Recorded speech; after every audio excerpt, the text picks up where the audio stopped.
गौतम, विवेक को हम दो रूप में ले सकते हैं। जहाँ तक बात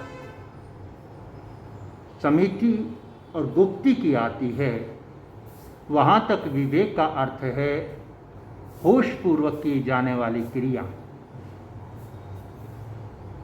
लेकिन यही विवेक की सीमा समाप्त नहीं हो जाती। विवेक का अर्थ है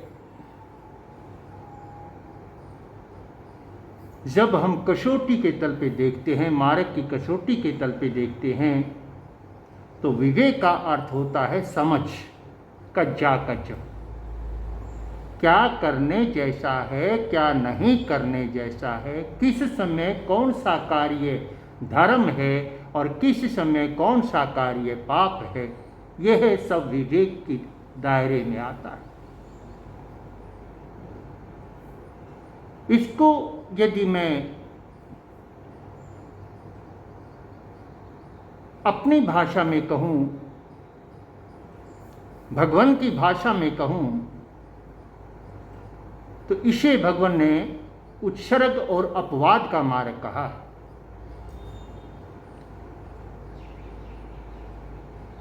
उत्सर्ग का मार्ग है जीवन के वो सहज नियम जिन पर हम सहज रूप से जीते हैं, चलते हैं। और अपवाद का मतलब है जीवन के वो नियम जो विशेष परिस्थितियों में हमें अपनाने पड़ते हैं।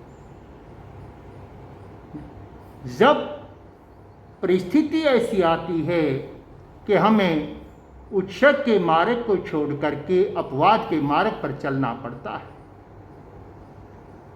उस समय यदि हम उत्सर्ग के मार्ग की जिद करें और अपवाद के मार्ग को अंगीकार ना करें, तो हम धर्म करने के बजाय पाप कर बैठेंगे। उत्सर्ग भी साधना का मार्ग है, अपवाद भी साधना का मार्ग है। लेकिन यहाँ एक विशेष ध्यान रखने की बात यह है कि अपवाद और अतिचार एक स्थिति नहीं है। अपवाद है संयम की साधना के लिए, समता की साधना के लिए, करुणा की साधना के लिए, जब हम अपने मूल नियम से हट करके वो कार्य करते हैं जिससे हमारी समता बनी रहे, हमारी शांति बनी रहे, हमारी करुणा बनी रहे।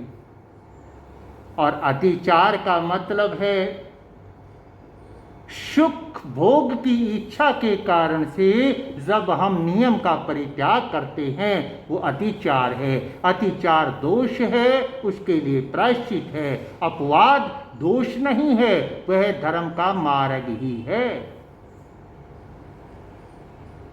एक समय में एक कार्य धर्म कहलाता है और दूसरे समय में वही कार्य पाप कहलाता है। समय समय के हिसाब से किस समय कौन सा कार्य करना सही है, इस समझ का नाम ही विवेक है।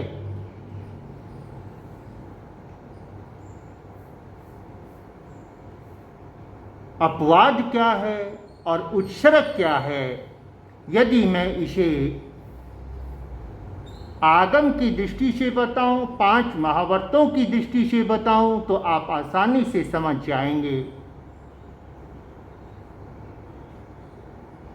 अपवाद का मार्ग है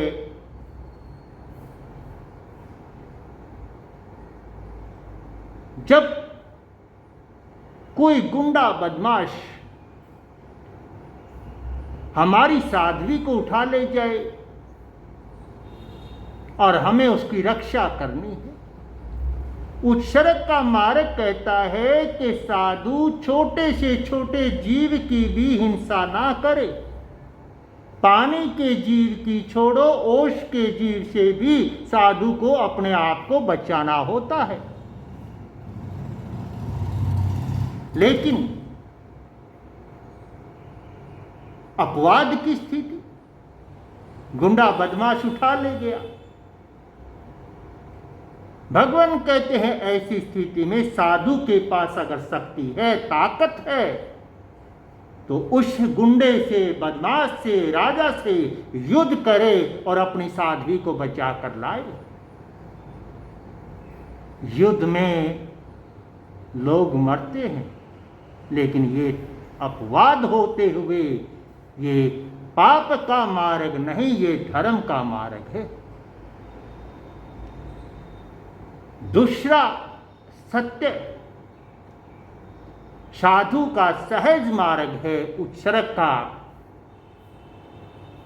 कि साधु झूठ ना बोले। लेकिन परिस्थिति बदल गई। कोई शिकारी शिकार के पीछे पड़ा है और साधु रास्ते में खड़ा है। अब साधु से शिकारी ने पूछा कि महात्मन, इधर से मेरा शिकार गया, किधर गया? ऐसी स्थिति में साधु क्या करे? आप कहते हैं कि साधु मौन कर जाए, लेकिन शास्त्र में ऐसा नहीं लिखा है। मौन का नहीं कहा है। शास्त्र में साफ कहा है, जानंती नो जानंती वदैसा, कि जानते हुए भी पहले उसको बोले कि मैं नहीं जानता। सच बोला या झूठ बोला? जानता है फिर कहता है मैं नहीं जानता।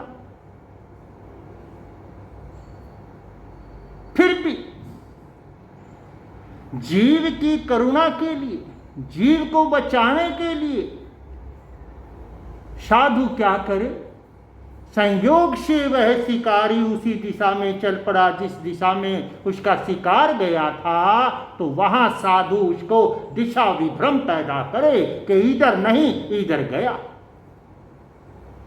यहां सच बोलना या झूठ बोलना लक्ष्य नहीं है, यहां लक्ष्य है जीव के प्राण बचाना, करुणा को बचाना। आप कहेंगे साधु झूठ कैसे बोले? मेरी बात सुनो। क्या सच बोलना सिर्फ धर्म है, पाप नहीं है? क्या सच बोल करके पाप नहीं किया जा सकता? भगवान कहते हैं कि मर्मकारी सत्य मत बोले। ऐसा सत्य मत बोले जिससे दूसरे को पीड़ा पहुंचे। सत्य बोल करके भी हम पाप कर सकते हैं, तो फिर झूठ बोल करके हम धर्म क्यों नहीं कर सकते? या तो सच बोलना हर हाल में धर्म हो, तो झूठ बोलना हर हाल में पाप हो गया। लेकिन जब हर हाल में सच बोलना धर्म नहीं हो सकता, तो हर हाल में झूठ बोलना पाप कैसे हो जाएगा?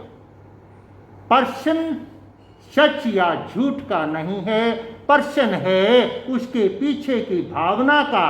अगर हम किसी को नीचा दिखाने के लिए सच भी बोल दें तो वो सच भी पाप है, और यदि किसी को बचाने के लिए झूठ भी बोल दें तो वो झूठ भी धर्म बन जाएगा।